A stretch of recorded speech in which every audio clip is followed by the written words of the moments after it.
గాది Saikrishna lockup death వ్యవహారంపై CBI విచారణ జరపాలని మాజీ ఎమ్మెల్యే మల్లాది విష్ణు డిమాండ్ చేశారు. విజయవాడ ధర్నా చౌక్ వద్ద వైసీపీ ఆధ్వర్యంలో జరిగిన భారీ నిరసనలో మాజీ ఎమ్మెల్యే పాల్గొన్నారు. సాయికృష్ణ మృతదేహాన్ని పంచనామా లేకుండా అనాథ శవంగా చిత్రీకరించారని ఆయన ఆరోపించారు. రహస్యంగా దహనం చేశారని అన్నారు. సాక్ష్యాలు దాచేందుకు సీసీటీవీ ఫుటేజ్లను మాయం చేశారని మండిపడ్డారు. సిట్ విచారణపై నమ్మకం లేదన్నారు. బాధితులకు న్యాయం జరిగే వరకు తమ పోరాటం ఆగదని స్పష్టం చేశారు.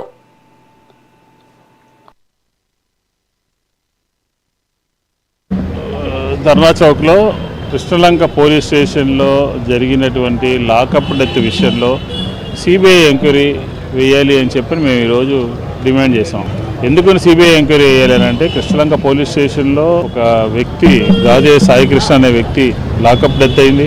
లాకప్ డెత్ నుంచి అక్కడే కొద్ది రోజుల పాటు తల్లి అడిగినప్పటికీ కూడా అతన్ని వాళ్ళకి చూపించకుండా చిత్రహింసలు పెట్టి చనిపోయే విధంగా చేసి అతన్ని బస్టాండ్ హాస్పిటల్స్ చుట్టూ తిప్పి బస్టాండ్కి తీసుకుని వెళ్ళి బస్టాండ్లో కూడా అనాథ శవంగా చూపించి క్రిమేషన్ చేశారనేది ప్రధాన ఆరోపణ.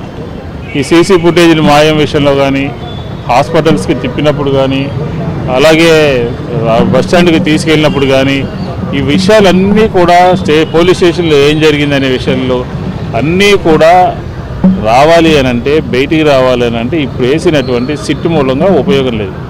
సిట్ ఏం చేయగలుగుతుంది? రిమాండ్ రిపోర్ట్లో పూర్తిగా తప్పులు తరగగా తయారు చేశారు. రిమాండ్ రిపోర్ట్లో సరైనటువంటి సాక్ష్యాధారాలు చూపించకుండా రక్షించేటటువంటి ప్రయత్నం జరుగుతున్నట్టుగా అర్థమవుతుంది. కాబట్టి అందుకనే సిబిఐ ఎంక్వైరీ వేయాలి.